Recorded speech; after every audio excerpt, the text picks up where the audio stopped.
नमस्कार साथियों, स्वागत है आप सभी का ब्रीज एकेडमी में। आज हम करेंगे 3 मई का करंट अफेयर। 3 मई को विश्व प्रेस स्वतंत्रता दिवस मनाया जाता है। पहले क्वेश्चन की बात करते हैं। किसान सभा ऐप CSIR के तहत एक संस्थान काम करता है, केंद्रीय सड़क अनुसंधान संस्थान। इस संस्थान के द्वारा किसान सभा ऐप को लॉन्च किया गया है। यह ऐप सस्ती दरों पर किसानों को परिवहन सेवा उपलब्ध करवाएगा।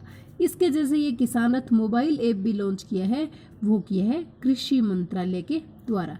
नेक्स्ट क्वेश्चन की हम बात करें तो हाल ही में पश्चिम बंगाल ने होम डिलीवरी के माध्यम से गैर जरूरी वस्तुओं की बिक्री की मंजूरी दी है। पश्चिम बंगाल की राजधानी कोलकाता, CM यहाँ के ममता बनर्जी, पश्चिम बंगाल हुगली नदी के किनारे है। संधान ने ऐप की भी लॉन्चिंग अभी वेस्ट बंगाल यानी पश्चिम बंगाल ने ही की है। हाल ही में न्यू डेवलपमेंट बैंक ने ब्रिक्स देशों को $15 का ऋण देने की घोषणा की है। इस ब्रिक्स संस्था का जो संगठन है वो तो लॉन्च हुआ है 2010 को, लेकिन ब्रिक ये ओनली 2006 में सेटअप हो गया था। इसके साथ जो एड हुआ है यानी साउथ अफ्रीका एड हुआ है वो 2010 को एड हुआ है। नेक्स्ट क्वेश्चन की हम बात करें तो हाल ही में किस देश ने कोरोना वायरस प्रकोप की उत्पत्ति की अंतर्राष्ट्रीय जांच की मांग की है? वो देश है ऑस्ट्रेलिया। कल की वीडियो में हमने बात की थी कि ऑस्ट्रेलिया की राजधानी है कैनबरा और ऑस्ट्रेलिया के जो PM है वो है स्कॉट मॉरिसन। साथ के साथ रिपीट करेंगे ताकि हमें पिछली चीज़ें भी याद रहे। इस देश का समर्थन किया अमेरिका ने और अमेरिका के राष्ट्रपति है डोनाल्ड ट्रंप। अभी एक बुक लॉन्च हुई है, प्रोफेसर B.B. लाल इंडिया रीडिस्कवर्ड नामक बुक प्रहलाद सिंह पटेल ने लॉन्च की है। प्रहलाद सिंह पटेल है वो कल्चर मिनिस्टर है। अब हम बात करते हैं प्रोफेसर B.B. लाल की। ये एक प्रसिद्ध पुरातत्वविद है। 2 मई 2020 को न्यू दिल्ली से इस किताब की लॉन्चिंग की गई है और B.B. लाल का जन्म हुआ था 2 मई 1921 को झांसी उत्तर प्रदेश के अंदर। 2020 में B.B. लाल को पद्म भूषण पुरस्कार से भी सम्मानित किया गया है। हाल ही में कावेरी जल प्रबंधन प्राधिकरण को आधिकारिक तौर पर जल शक्ति मंत्रालय के अधीन लाया गया है। तो वर्तमान में जल शक्ति मंत्री कौन है? गजेंद्र सिंह शेखावत है। अब हम बात कर लेते हैं कावेरी जल विवाद है जो काफ़ी चर्चा में रहता है। यह 2 राज्यों के बीच कर्नाटक और तमिलनाडु के बीच में चर्चित है। कावेरी नदी का उद्गम है वो ताल कावेरी ब्रह्मगिरी पहाड़ी से यानी पश्चिम घाट में कर्नाटक में होता है। हाल ही में MSME मंत्रालय के सचिव बनाए गए हैं अरविंद कुमार सिंह। ऐसे ही सचिव और भी बनाए गए हैं। हम बात कर लेते हैं सड़क परिवहन एवं राजमार्ग मंत्रालय के सचिव गिरधर अरमाने और महिला और बाल विकास मंत्रालय के मंत्री सचिव बनाए गए हैं अजय तिर्की। MSME की फुल फॉर्म देख लेते हैं, ministry of micro small and medium enterprises. Next question की हम बात करें तो कर्नाटक ने श्रमिकों के लिए ऑनलाइन आवेदन प्रणाली शुरू की है। अब हम पिछली वीडियो में वैसे बात कर चुके हैं, कर्नाटक ने कोरोना वॉच ऐप की भी लॉन्चिंग की है। ऑनलाइन शतरंज टूर्नामेंट भी इन्होंने स्टार्ट किया है। अभी 2 से 3 मई को ये आयोजित करवाया जाएगा और MPL के साथ मिलकर ये कर्नाटक आयोजित करेगा। गेट गो एक ऑनलाइन कोचिंग प्लेटफॉर्म भी कर्नाटक ने लॉन्च किया है और 14410 हेल्पलाइन नंबर भी कर्नाटक ने लॉन्च किए हैं।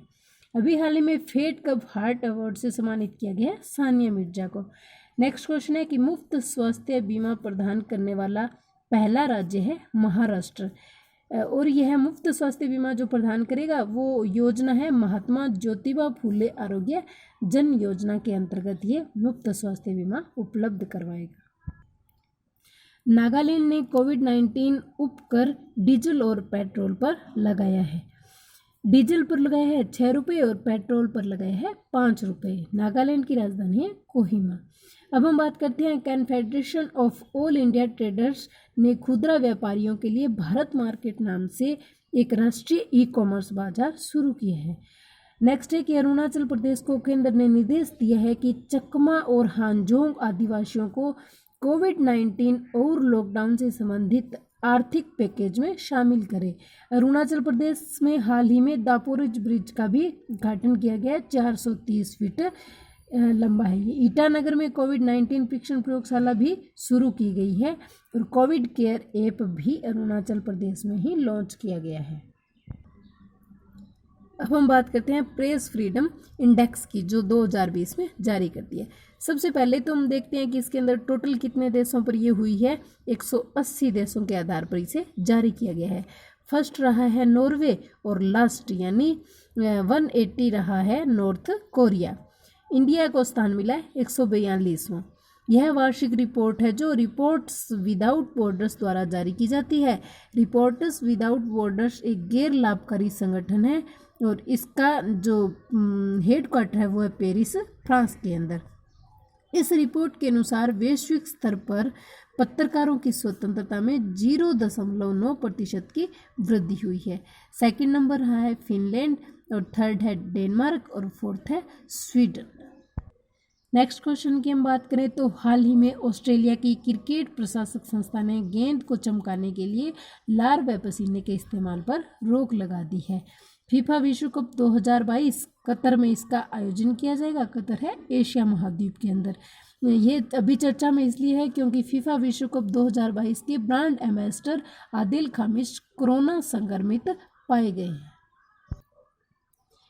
इसके साथ ही हम आज 4 मई का करंट अफेयर्स भी कर लेते हैं, यानी आज का करंट अफेयर भी आज साथ में ही कर लेते हैं। 4 मई के दिन ही बुंदेलखंड रियासत के संस्थापक महाराजा छत्रसाल का जन्म हुआ था 4 मई 1649 को। अब बात करते हैं आज के पहले क्वेश्चन की। हाल ही में आरबीआई ने सीकेपी बैंक का लाइसेंस है वो रद्द कर दिया गया है। सीकेपी बैंक का मुख्यालय है मुंबई के अंदर और 8 ब्रांच है। आरबीआई सेटअप हुआ था 1 अप्रैल 1935 को। आरबीआई का जो मुख्यालय है वो मुंबई के अंदर है। अभी जो गवर्नर है वो है शक्तिकांत दास और ये 25वें नंबर के आरबीआई के गवर्नर हैं। नेक्स्ट क्वेश्चन की हम बात करें तो हाल ही में महाराष्ट्र के गौरवशाली इतिहास पर Shivaji in South Block the unwritten history of a proud people नामक पुस्तक लिखी गई है। लेखक है गिरीश। अभी हाल ही में आरवी स्मिथ का निधन हो गया, ये लेखक थे। हाल ही में आईएलओ ने घोषणा की है कि कोविड-19 के कारण विश्व की आधी श्रमिक आबादी अपनी आजीविका खो देगी। अब हम बात करते हैं आईएलओ के बारे में। फुल फॉर्म है इंटरनेशनल लेबर ऑर्गेनाइजेशन। मुख्यालय इसका जेनेवा के अंदर और प्रमुख है गाय राइडर। हाल ही में केसर को जीआई टैग दिया गया है। केसर कहाँ की फेमस है? जम्मू कश्मीर की, यानी कहाँ की केसर को जीआई टैग मिला है? जम्मू कश्मीर की केसर को। अभी हमने कल ही बात की थी कि ब्लैक राइस यानी काले चावल को मणिपुर में जीआई टैग दिया गया है। टेराकोटा को गोरखपुर में जीआई टैग दिया गया है और कदलाई मिताई को तमिलनाडु के अंदर जीआई टैग दिया गया है। यस बैंक के नए सीआरओ बनाए गए हैं नीरज धवन को। यस बैंक का जो सेटअप हुआ था 2004 में और इसका मुख्यालय है मुंबई के अंदर। यस बैंक के सीईओ एंड एमडी है Prashant Kumar. Commonwealth youth games वो क्या हो गए? स्थगित हो चुके हैं। ये प्रस्तावित थे 2021 में टोक्यो जापान में। स्थगित क्यों हुए? 2021 में ही ओलंपिक होंगे, इसलिए कॉमनवेल्थ यूथ गेम्स को 2023 तक स्थगित कर दिया गया है। नेक्स्ट हम बात करें तो केंद्रीय उपभोक्ता मंत्रालय ने 17 राज्य यानी केंद्र शासित क्षेत्रों की one nation one ration card से जुड़ने की घोषणा की है। समस्त देश में यह योजना कब से लागू होना प्रस्तावित है? यह योजना लागू होगी 1 जून 2020 को। केंद्रीय उपभोक्ता मंत्रालय के मंत्री है रामविलास पासवान। अब इस राशन कार्ड योजना के तहत क्या होगा कि किसी भी राज्य का नागरिक अन्य राज्य में अनाज प्राप्त कर सकता है। पहले इसमें 12 राज्य शामिल हुए थे और अभी 5 राज्य और शामिल हो गए हैं। इसलिए टोटल इस योजना से जुड़ने वाले राज्यों की और केंद्र शासित प्रदेशों की संख्या हो गई है टोटल 17। हाल ही में 200 मंडियां ई नाम प्लेटफॉर्म से जोड़ी गई है। इस प्लेटफॉर्म पर अब तक कुल मंडियों की संख्या कितनी हो गई? तो 785, यानी 585 मंडियां पहले इसके अंदर ऐड हो चुकी थी और 200 न्यू मंडियां भी अब इसके अंदर ऐड हो गई। टोटल हो गई 785। नेशनल एग्रीकल्चर मार्केट द्वारा 14 अप्रैल 2016 को ई नाम प्लेटफॉर्म लॉन्च किया गया। नेक्स्ट क्वेश्चन है कि हाल ही में धारा 124 से सुर्खियों में रही है। भारतीय दंड संहिता की इस धारा में क्या उल्लेखित है? तो इसमें उल्लेखित है राजद्रोह है। जफरुल इस्लाम जो दिल्ली अल्पसंख्यक आयोग के अध्यक्ष है, इन पर इस धारा 124A के तहत केस दर्ज किया गया है राजद्रोह के कारण। इन पर इल्जाम है कि इन्होंने जनता को भड़काया है और इसलिए इन पर इस धारा के तहत केस दर्ज किया गया है। थैंक यू साथियों, please subscribe my channel and press the bell icon.